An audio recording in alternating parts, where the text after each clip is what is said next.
There have always been tensions between Albanians and Serbs in Kosovo. Following the rise of Slobodan Milosevic, these tensions actually became even more prominent as he started aggressive oppression, cultural and political suppression of Kosovo Albanians. As Albanian, we started actually to resist this oppression. We got kicked out from our schools, from our jobs, from the university, and from the hospitals. We had no healthcare access. We had no jobs, we had no schools. University of Pristina got separated actually in two streams, Serbian and Albanian stream, with the Serbian stream controlling the campuses, and Albanians actually went underground.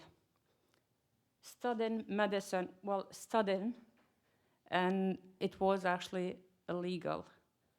You were considered in front of the government as a criminal and terrorist, and caught, you got to jail. Unfortunately, they didn't end up with you, but also your family actually would be in trouble. Like we had our campuses, like a medical school, we had like these random houses in suburbs of Pristina, who is the university city and the capital of Pristina. And I still remember actually my OB rotation in this random house. We had a small room that was for emergency sections, and God forbid if something went wrong or actually you needed a blood transfusion. Pretty much we were working in very primitive conditions. I remember that for almost, I started medical school and almost finished my medical school, always actually being scared that one day I'm going to get caught and I'll be in trouble. In May of, I was supposed to graduate actually in May of 1999. As the ethnic cleansing of Kosovo Albanians actually became massive, NATO decided to start the bombing campaign in Kosovo. That was in March, a couple of months before my graduation. A couple of weeks before March, it became evident that it was impossible for me actually to remain in Pristina. It was unsafe. I didn't have enough food. I decided actually to move back to my parents' house in my hometown. I remember I had books, all the books, my lab coat, my stethoscope. I dropped it off actually at my sister's house in Pristina because I was too afraid that actually to travel with all those things that once reminded me that I was a medical student to go back home. When the bombing campaign started, we all celebrated because we said, finally, something is getting done. We'll be free. Yeah, it will last probably a couple of days, and at the end, it will be good for everybody. Nobody had idea, actually, that things will turn as they did. Same night, Serbian forces started actually a ruthless killing and massive destruction of my country and the burning.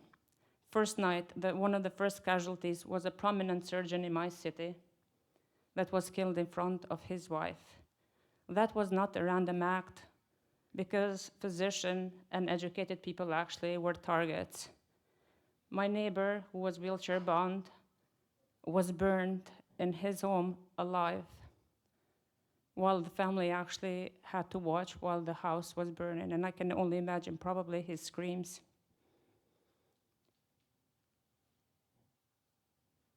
About 75% of the people in my city actually were expelled from they actually were expelled from my city. The remainder of the people that got stuck, we were hostages in our own homes, including my family and myself. We were all prepared that we were going to die. We're just hoping that it would be actually a quick death so we don't get tortured. After almost 3 months of bombing, finally in June, NATO ground troops actually came to Kosovo. A few days later, I was hired as a translator for a American war crime journalist.